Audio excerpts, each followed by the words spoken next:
Hey everyone, my name is Ryan Castellez. I'm the owner of Discourse Coffee and a flavor expert. Today, we're going to talk about why your coffee is bitter and 4 ways for you to fix it. So why is your coffee bitter? Coffee can be sweet, clean, and transparent of origin. So where does bitterness come from? Well, the main reasons for bitterness in coffee are this. 1, over-roasted beans. If your bean has spent too long in the roaster, the oils inside the bean start to leak onto the surface and then char against the walls of the roaster as it rotates or heats the coffee. This can lead to charred or burnt flavors in the cup. 2, bad water. Water is 97% of a cup of coffee.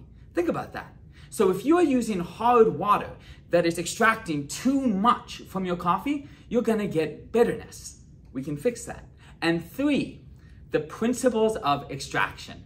All coffee is extracting flavor and caffeine into water. And we do that by manipulating 4 variables: time, grind size, dose, and yield. The dose of your ground coffee and the yield of your brewed coffee. By manipulating these variables, we can fix any coffee from tasting too bitter or too sour.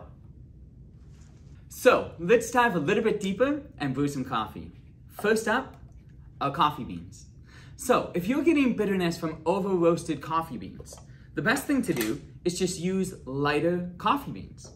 We're using coffee beans today that are fully developed but not taken into second cracks, so there is no visible oil on the surface of these beans. We're just gonna add that coffee to our French press. And today we're doing a brewing ratio of 1 to 12. That means 1 part coffee for every 12 parts water. We have 60 grams or a half cup of coffee beans in the French press. Now that we have our water and our coffee together in our beautiful Espro P5, it's time to make some coffee magic. So I've set my timer for 4 minutes. 4 minutes is gonna be the perfect amount of time for this coffee to brew into beauty. Now, an important step.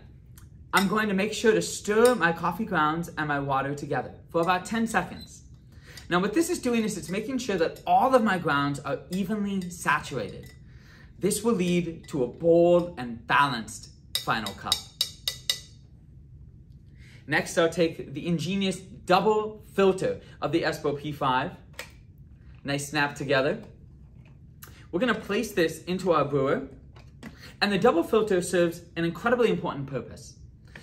When we plunge at the end of our 4 minutes, we'll have a perfectly filtered cup of coffee, free of any of the silt that you may have experienced in previous French press brews. And there we have it. 4 minutes have passed, and now we're ready to plunge and enjoy our coffee. So I'm just going to begin to plunge now the double filter system down through the grounds. Now I want to be using a moderate amount of force. I don't want it to be too belabored, but I don't want it to be too easy either. Now this is going to give us a really good hint about our grind size. Grind size is important because of the surface area you've exposed to the brew water. Now, for French press, we want to be using a coarse grind.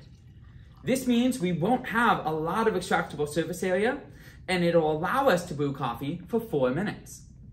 However, if you're in a rush in the morning, grind a little finer, and you'll have to brew for less time. The finer you grind, the more surface area you have, and thus the more extraction. This is a great way to control the taste of your coffee.